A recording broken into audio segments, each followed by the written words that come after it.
Paz do Senhor, meus irmãos, é com muita alegria, muita satisfação.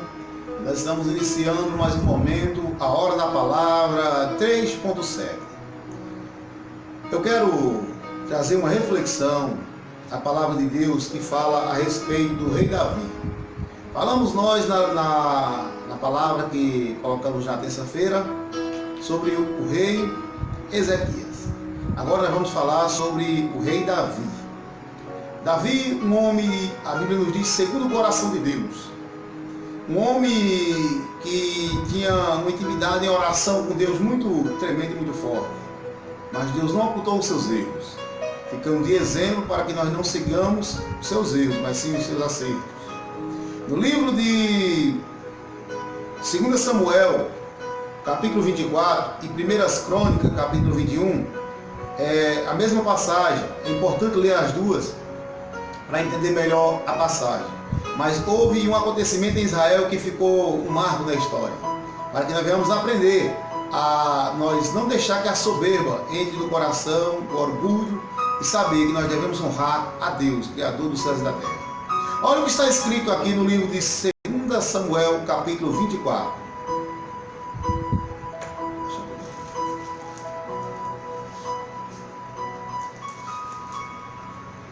Versículo 1. A ira do Senhor se tornou a acender contra Israel, e ele incitou a Davi contra eles, dizendo: vai, numera a Israel e a Judá. Disse, pois, o rei a Joabe, chefe dos exércitos, o qual tinha consigo: agora rodeia por todas as tribos de Israel, desde Dan até Berseba, e numera o povo, para que eu saiba o número deste povo. Versículo 3. Então disse Joabe ao rei: ora, multiplique o Senhor teu Deus a este povo 100 vezes mais ou 100 vezes tanto quanto agora é. E os olhos do rei, meu senhor, veja, mas para que deseja o rei, meu senhor, este negócio? E a palavra do Senhor nos diz no versículo 4 que a palavra do rei sobressaiu, ou seja, prevaleceu. No versículo 10,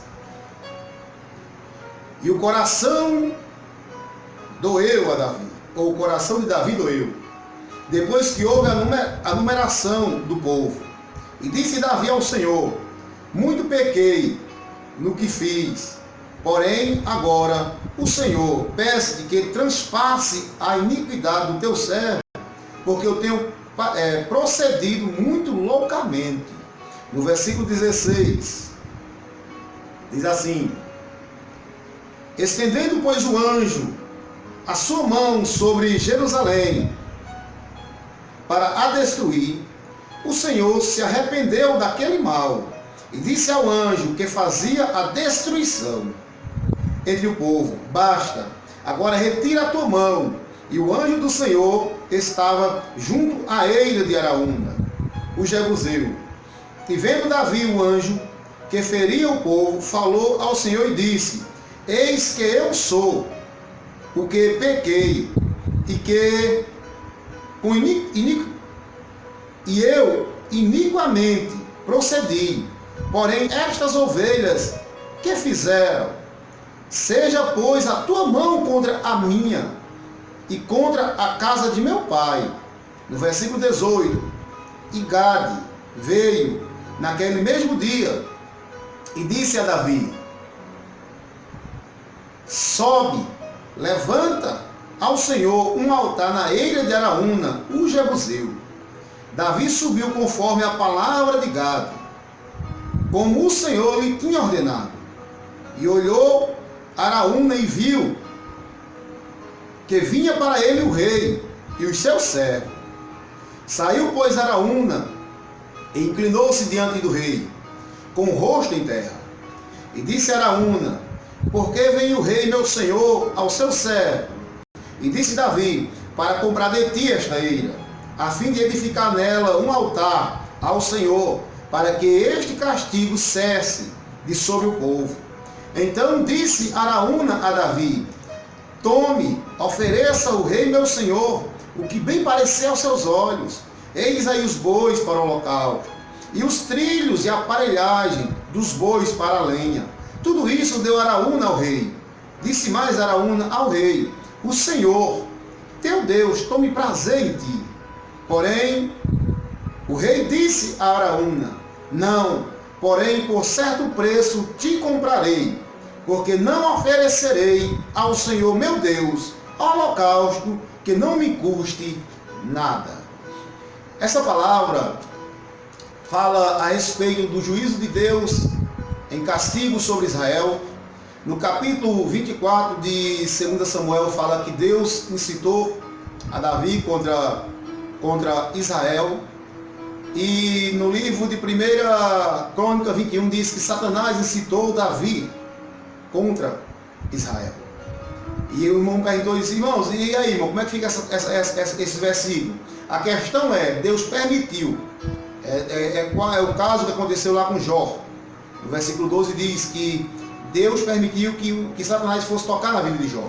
Da mesma maneira, Deus permitiu que Satanás incitasse o coração de Davi ao orgulho. E Davi ele saiu para numerar a Israel. Foi avisado pelo seu capitão de guerra, Joabe. E ele mesmo assim teimou e foi. A soberba entrou no coração dele. Ele achou que a força dele não vinha mais de Deus, como se a força dele viesse dele mesmo, da sua força, do seu exército. É um grande erro do ser humano achar que a força vem do homem ou que a força vem de si mesmo. Porque a Bíblia nos diz que maldito o homem que confia no homem faz no seu braço a sua força. Não é confiar no irmão, não é confiar no amigo, não é confiar num parente, é confiar em si mesmo. Achar que o seu braço é forte o suficiente. É um erro do ser humano.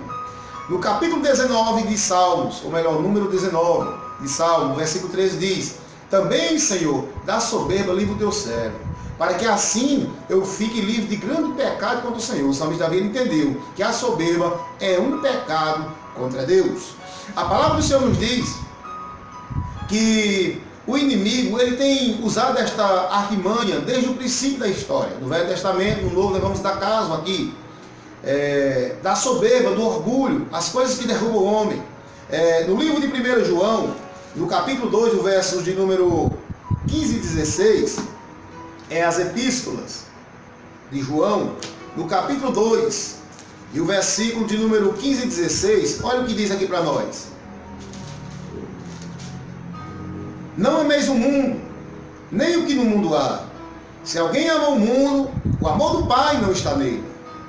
Porque tudo que há no mundo, a concupiscência da carne, a concupiscência dos olhos e a soberba da vida, não é do Pai, mas do mundo. E o mundo passa com as suas paixões, mas aquele que faz a vontade de Deus permanece para sempre. 3 coisas aqui nos leva a entender que essas coisas têm derrubado o ser humano. No capítulo 3, do versículo 1 a 6 de Gênesis, está lá a tentação no jardim do Éden, quando a serpente, que era a mais astuta entre os animais do campo, foi usada por Satanás para enganar a Eva. Ela ofereceu para Eva um fruto do conhecimento do bem e do mal. E essas 3 ofertas é feita. A oferta de que ela olhou e viu que era desejável. Para o quê? Para se comer. Então, olho, concupiscência dos olhos, concupiscência da carne, comer. E depois fez uma promessa mentirosa. Ela disse que eles seriam como Deus. Seriam como Deus. Ou seja, entrou a soberba, o desejo no coração de Eva de querer ser. E aí ela caiu. E deu seu marido, e o seu marido caiu. Só que com Jesus foi diferente.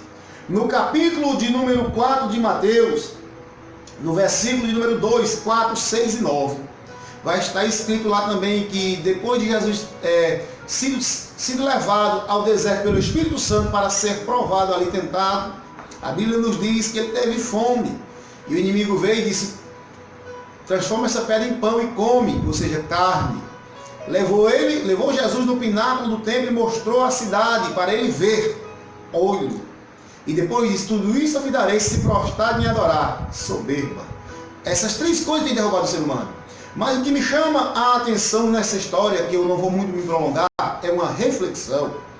É a humilhação de Davi após o castigo de Deus sobre Israel. A Bíblia nos diz que o profeta Gade vem, depois dele contar e numerar Israel, o profeta Gade vem com dá três opções para o rei Davi. A primeira opção é que ele, se ele queria, ele diz assim, Deus te dá o direito de você escolher o que você quer que aconteça com você. O Senhor te dá 3 anos de fome. O Senhor também te oferece 3 meses de perseguição do inimigo perseguindo você. E o Senhor te oferece 3 dias de enfermidade sobre a sua terra, sobre Israel. Escolha uma das 3 para que se cumpra. Davi disse que eu caia na mão do Senhor e nunca eu caia na mão dos homens. Porque na mão de Deus tem misericórdia. Na mão do Senhor tem misericórdia. Então Davi disse que eu caia na mão do Senhor. E a Bíblia nos diz que só em Israel ele contou 800 mil homens. Mas também em 3 dias de enfermidade morreu 70 mil homens em Israel. Por causa do pecado de Davi. E Davi diz assim, quem pegou foi eu, Senhor. Porque o Senhor está atingindo quem eu amo. Porque o Senhor está atingindo quem tanto está perto de mim, meus filhos, esposa, família. Por que o Senhor está atingindo? Porque Deus sabe trabalhar. Talvez você que esteja levando uma vida dissoluta, uma vida como filho pródigo, que significa o desperdiçador, desperdiçando coisas boas que Deus tem, você acha que você é forte o suficiente para aguentar a mão de Deus. E Deus, quem sabe, Deus quer tocar alguém que você ama, para que você entenda que com Deus não se brinca, Deus sabe trabalhar. Lembra lá, a última praga que Deus enviou no Egito foi a morte dos primogênitos, tocando em quem mais Faraó amava, no seu próprio filho, por causa do pecado de Faraó. Então nós devemos ter o cuidado de não brincarmos com o pecado. Com o pecado não se brinca. A Bíblia nos diz que Davi ele estava angustiado, porque estava vendo que ele tanto amava, morrendo. Então ele disse, Senhor, quem pecou foi eu, não foi este povo. Por que eles estão sofrendo? Castigue-me, mate-me, mas é que esse povo quer. Aí a Bíblia nos diz, quando o anjo está sobre a ilha de Araúna, ali, com a espada desembanhada para Jerusalém, o Senhor dá a ordem e diz, tire a sua mão de sobre Jerusalém, não fira mais este lugar, basta. Aí vem Gade e diz, faça um altar na ilha de Araúna, e ali foi edificado um altar na ilha de Araúna. E a Bíblia nos diz que Davi vai até Araúna, e quando chega lá, ele diz assim, vim aqui para comprar esta terra. Araúna diz, não, é uma honra receber o rei, meu senhor, nas minhas terras. Pegue o que o senhor quiser aqui, tá, os bois matem, a aparelhagem do trabalho, queime como a lenha, e matem, e pegue o espaço que o senhor quiser nesta região da minha terra, é sua, faça que me pareça aos teus olhos. E outra coisa, que o Senhor tome prazer na sua oração, que o Senhor tome prazer no seu louvor. Olha o que Araúna disse. Aí Davi disse uma coisa que me chamou muita atenção. Eu não oferecerei a Deus sacrifício que não me custe nada. Às vezes, para nós ofertarmos algo a Deus, tem que nos custar algo. O que tem custado para você? Tome a sua cruz e siga Jesus, ele disse. Isso é um custo. Isso é um custo, amada igreja. E a Bíblia nos diz, no capítulo de número 22 de 1 Crônica, que naquele lugar que Davi comprou, Davi deu uma ordem e disse, neste lugar, na ilha de Araúna, será edificado um templo a Deus, que é hoje que foi edificado por Salomão, o templo de Salomão, na ilha de Araúna. Anteriormente, na arqueologia, se você for buscar, ali foi o Monte Moriá, aonde Abraão ofereceu Isaac a Deus, o lugar do sacrifício. A Bíblia nos diz que ali era um lugar de oferecer sacrifício, o templo de Salomão, aonde o pecador era perdoado do seu pecado. A ilha de Araúna, quem sabe agora não está no seu momento da ilha de Araúna. A eira é um lugar aonde se malha o trigo.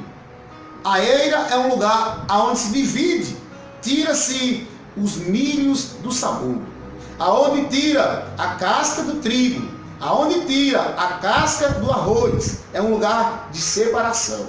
Até aqui, na ilha de Araúna, você chegou com um pecado, mas da ilha de Araúna para frente, a sua vida pode ser diferente.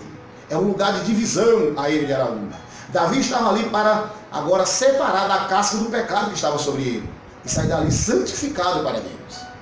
A eira era lugar de separação. O que se prestava se colocava no celeiro, o que ficava era queimado. O pecado tem que ser queimado em nossas vidas. O pecado tem que ser tirado de nossas vidas. não parcialmente, não uma coisa por um instante, mas uma coisa que nós venhamos ser santificados cada dia mais para o Senhor. A Bíblia nos diz que Davi fez esta oferta ao Senhor na eira de Araúna, e Deus recebeu a oração e Deus abençoou a Israel. Hoje fica ali a eira de Araúna cercada entre os montes da lamentação em Israel. A eira de Araúna foi comprada pelo rei Davi para adoração a Deus. Você está me ouvindo através deste canal. Você que está me ouvindo através aí, eu não sei, do celular, de uma TV, do computador. Chegou um momento na sua vida de você tirar a casca do pecado e daí para frente fazer uma nova história com o Senhor. Viver o novo de Deus. Viver o melhor para a sua vida. Deus tem o melhor para os seus. Então, amada igreja, você que está me ouvindo, fique com essa palavra no teu coração. A eira de Araúna é um lugar de divisão. É um lugar de separar. Separe do pecado e tenha uma vida de santidade com Deus. Para encerrar, o apóstolo Pedro diz assim, no capítulo 1, versos 15 e 16, quem é santo, santifique-se ainda. Santifique-se ainda. Nós devemos buscar mais santidade, buscar mais o Senhor. Quem sabe nesses dias, tem muita gente fraca na fé, tem muita gente que está, às vezes, até cedendo algumas coisas para o inimigo. Mas você está agora na eira de Araúna, está na hora de fazer uma oferta para Deus, para cessar um mal que pode vir. Por quê? Porque a Bíblia nos diz que nós colhemos o que plantamos, é a lei da semeadura.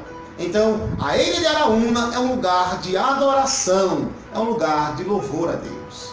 Fica com essa palavra no teu coração, Deus te abençoe. Até o próximo vídeo, se assim o Senhor nos permitir. Em nome de Jesus.